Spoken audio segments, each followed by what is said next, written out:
नमस्कार मित्रांनो, पाहून दुर्लक्ष करू नका. कमेंट मध्ये श्री स्वामी समर्थ लिहायला विसरू नका. मित्रांनो, स्वामी म्हणतात, मी तुझ्या अंतरात्म्यात आहे. मी तुला हरू देणार नाही. या कलियुगात तुला एकटे सोडणार नाही. जी झुंज तू खेळतो आहेस मनासी, त्यात तुला मार्ग दाखवत राहणार मी. दगडातून मूर्ती बनण्यासाठी दगडाला टाकीचे घाव सोसावे लागतात. तसेच आपल्यातील मानवी मूर्ती बनण्यासाठी आपल्यालाही परिस्थितीचे घाव सोसावे लागतात. यशस्वी होण्याचा एक उत्तम पर्याय आहे, दुसऱ्याचं भलं झालेले पाहण्याची ताकद आपल्या मनात असली पाहिजे. अडचणी आयुष्यात नव्हे तर मनात असतात. ज्या दिवशी मनावर विजय मिळवाल त्या दिवशी आपोआप मार्ग निघेल. जर माझे नाव तुझ्या ओठाशी आहे तर घाबरतो कशाला. मी सदैव तुझ्या पाठीशी आहे.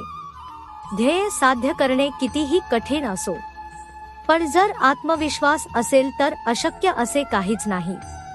आयुष्यात तुम्ही किती आनंदी आहात हे महत्त्वाचे नाही, तुमच्यामुळे किती जण आनंदी आहेत याला जास्त महत्त्व आहे.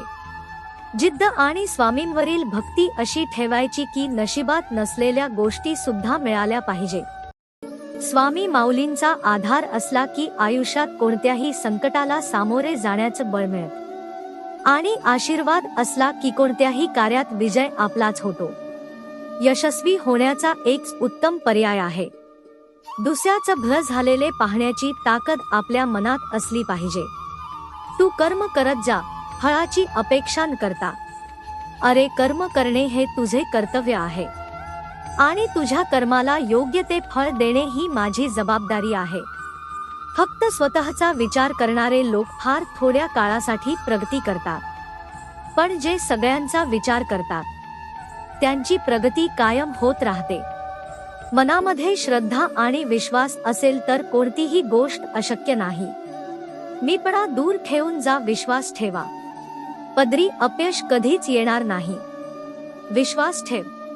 अरे, जो माझा हात पकडतो त्याला कधी कोणाचे पाय पकडण्याची गरज भासत नाही. आपल्याला त्रास देणारे जगात कमी नाहीत. हे जितकं सत्य आहे तितकं सत्य हेही आहे की आपल्याला आईच्या मायेने जवळ घेणारे स्वामींशिवाय कोणीही नाही. आपली इच्छा पूर्ण होणारच हा विश्वास ठेवा आणि स्वामींवर सोपवा, फळ मिळणारच. प्रत्येक गोष्ट मनासारखी घडली असती तर जीवनात दुःख उरलं नसतं. काही वेळा नियती तुम्हाला मुद्दाम अनपेक्षित संकट देते, ते फक्त आपलं कोण आणि परकं कोण हे ओळखण्यासाठीच.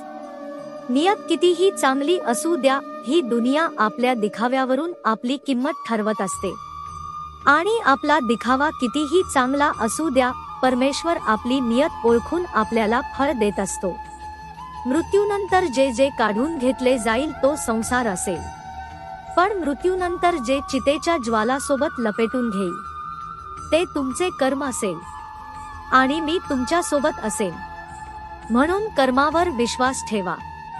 कितीही संकटे आली तरी तुम्ही त्यातून बाहेर याल. श्रीमंतीचा गर्व नको, स्वाभिमानाने जगा. मीपणा सोडा, सर्वांशी प्रेमाने वागा. मन परमेश्वराच्या चिंतनात गुंतवा. थोरा मोठ्यांचा आदर राखा. आपला वेळ स्वतःला घडविण्यात खर्च करा, म्हणजे तुम्हाला इतरांचा दोष पाहायला वेळ मिळणार नाही.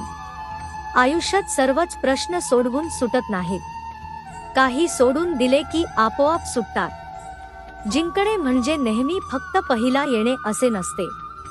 एखादी गोष्ट पूर्वीपेक्षा जास्त चांगली करणे म्हणजे जिंकणे होय. आयुष्य कठीण आहे, पण तक्रारी करून ते सोपं होणार नाही. म्हणून प्रयत्न करत राहा. प्रयत्न सोडू नका. सुरुवात नेहमी कठीणच असते. ध्येय साध्य करणे कितीही कठीण असो, जर आत्मविश्वास असेल तर अशक्य असे काहीच नाही.